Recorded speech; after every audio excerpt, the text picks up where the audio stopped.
This is a science mission on par with Apollo missions, Space Shuttle, International Space Station, and Hubble missions.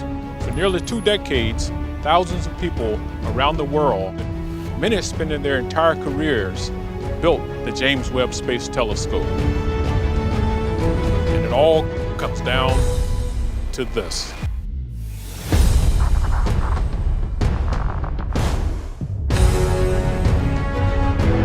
Once we launch the James Webb Space Telescope, there are no second chances.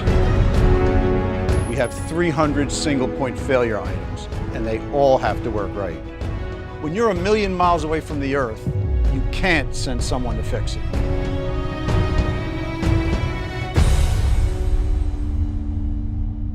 We've never put a telescope this large in space. We want to see distant parts of the universe humans have never seen before. Looking back in time almost 14 billion years to see the first galaxies that formed after the Big Bang. And we want to search for the building blocks of life in the atmospheres of planets orbiting distant stars. To unfold the history of the universe, we must first unfold this telescope. This is the largest primary mirror, the largest sun shield, and the most powerful space telescope ever built. And yet, this large telescope needs to fit inside a 5.4-meter diameter rocket fairing. That's the largest fairing size available on any rocket, and it's the fairing size on our ride to space. The Ariane 5, provided by the European Space Agency, is one of the world's most powerful rockets. To cheat the fairing size limit, we built Webb to fold, like origami, to fit inside the rocket fairing. And this brings us to our most challenging part of this mission, unfolding it in space. 6, 5, 4. Think of what you're doing. You're taking this extraordinarily delicate, precise, state-of-the-art scientific instrument, you're slapping it on a rocket, and for the next 8 minutes, the explosion from that rocket is following you into outer space. Vibrating you, shaking you. Everything that goes into outer space has to live through this environment and work once it gets there without having someone come to fix it.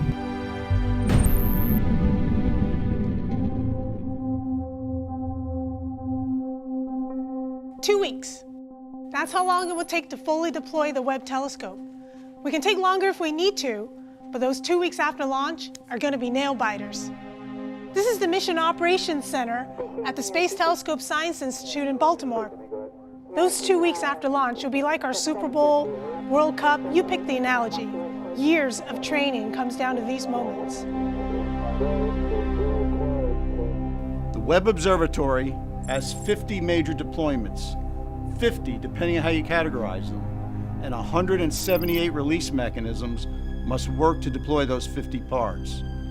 Every single one of them must work. Unfolding Webb is hands down the most complicated spacecraft activity we've ever done.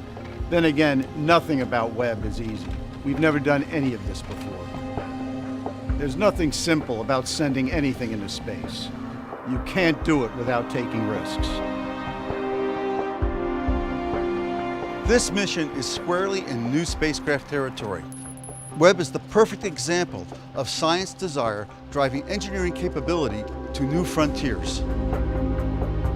Webb's unique design was born from reasoned engineering to accomplish its science goals.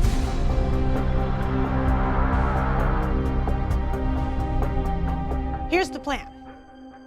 Shortly after launch, we unfold Webb's solar panel for power and our Huygens antenna for communication. About 12 hours later, we have an important engine firing that sends Webb on the proper course towards its orbital destination, about 1,000,000 miles away. That's where Webb will do its science. Webb will be moving so fast, it passes the moon's orbit in 1.5 days, half the time it took Apollo astronauts to reach lunar orbit. First, we lower the sunshield pallet. Then raise Webb's primary mirror and instruments away from the sunshield. The solar wind will push us around with the sunshield open, so we'll unfold a trim tab to help keep us stable. We got these huge, iconic, golden segmented mirrors that will help us deliver amazing new images from the cosmos. But in some ways, the sun shield is a lot more complicated, and it's just as essential. Without it, nothing works. Here we've got 5 sun shield layers of approximately 8,900 square feet, almost the size of 3 tennis courts, a very thin Kapton material, about 1 to 2/1000ths of an inch thick. Making them go where you want them to go in zero-G is extremely challenging. The sun shield shades the telescope from the heat of the sun, earth, and moon. The concept is simple, but there is nothing simple about the design or operation, especially when you get to space. Webb's sun shield assembly includes 140 release mechanisms, approximately 70 hinge assemblies, 8 deployment motors, bearings, springs, gears, about 400 pulleys, and 90 cables totaling 1,312 feet. All this just to keep the sun shield under control as it unfolds. First, we release these special restraints that protect the sun shield during launch. They roll out of the way, but not all the way until we are ready to deploy a side. Next, we release a set of covers over the core region. Now comes the critical point. All 107 sun shield release mechanisms need to fire on cue. 107. They free the 5 sun shield layers, allowing them to extend as the mid-booms deploy.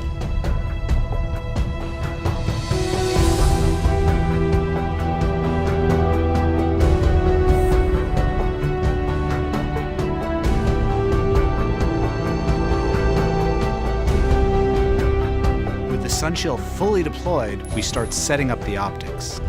First, the secondary mirror is extended and locked into place, and a special radiator behind Webb is extended, which helps further lower the temperature of the science instruments. Finally, we open the primary mirror's wings and lock them in place. With that done, Webb is in its final configuration, but we're not done yet. After 47 deployments, and accomplishing the hardest spacecraft unfolding NASA has ever done, Webb still won't be ready for science. While the instruments cool, we'll control motors behind each of Webb's 18 mirror segments, a secondary mirror, and the fine steering mirror located inside the center of the primary mirror. We'll precisely align the mirror segments to form a perfect mirror. Then, Webb will be ready to explore the cosmos.